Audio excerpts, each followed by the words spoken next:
Hello friends, कसे आहात सगळे आपल्या यूट्यूब फॅमिली मेंबरचं स्वागत आहे नवीन एका व्हिडिओमध्ये. आणि आपल्या चॅनलमध्ये सुद्धा बघू शकता तुम्ही इथं किती छान बोरं आहेत. आणि ही बोरं आम्हाला बारामतीला जाताना रस्त्यामध्ये दिसली होती आणि तिथं ना बोरांची बागच होती आणि खूप छान ही बोरं टेस्टला होती म्हणून आम्ही थोडी घेतली आणि आम्ही बारामध्ये पोहोचलो तर काय बघा, किती गाड्यांची गर्दी होती, खूप ट्रॅफिक जाम झालं होतं. पण पोलिसांनी एक एक गाडींची लाईन करून आतमध्ये सोडलं आणि आत पार्किंगची खूप मोठी सोय होती, त्याच्यामुळे काही अडचण नाही वाटली. आणि आम्ही 8-9 वर्षापूर्वी आलो होतो त्यावेळी काही तिकीट नव्हतं. ह्या वर्षी आता तिकीट होतं, 60 रुपये प्रत्येकी घेतलं.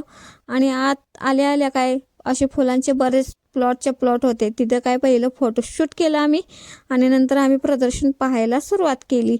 इथं ना वेगवेगळ्या फुलांचे, फळांचे, पिकांचे खूप मोठे प्लॉट होते आणि खूप छान पद्धतीने ते पिकवलेले होते.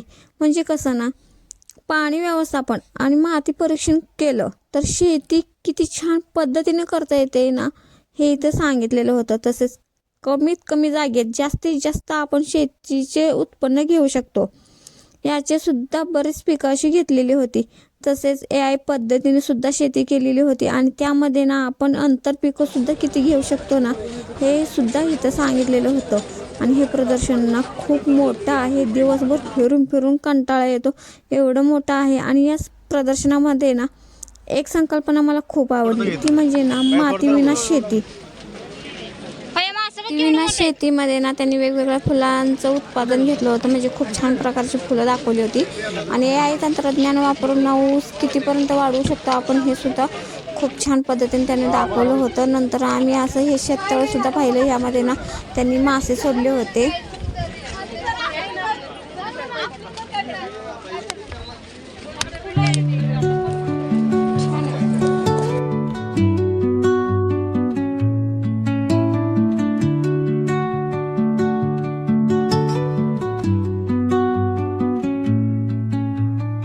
Under the boughs where the shadows play.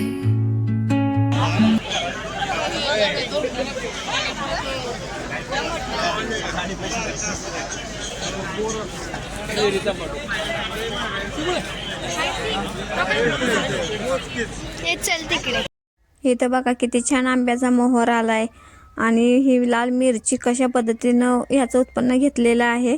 आणि ह्या प्रदर्शनामध्ये आम्हाला खूप अशी चांगली माहिती मिळाली आणि खूप छान वाटलं. इथं बघा पशु प्रदर्शन सुद्धा होतं. इथं ना म्हशी, कालवडी, बैल, शेळ्या सगळं होतं, विकण्यासाठी सुद्धा होतं. आणि ही अन्न साखळी दाखवली होती, खूप छान पद्धतीने त्यांनी दाखवली, म्हणजे शेतातून उत्पन्न निघण्यापासून जेवण बनवण्यापर्यंतची साखळी होती.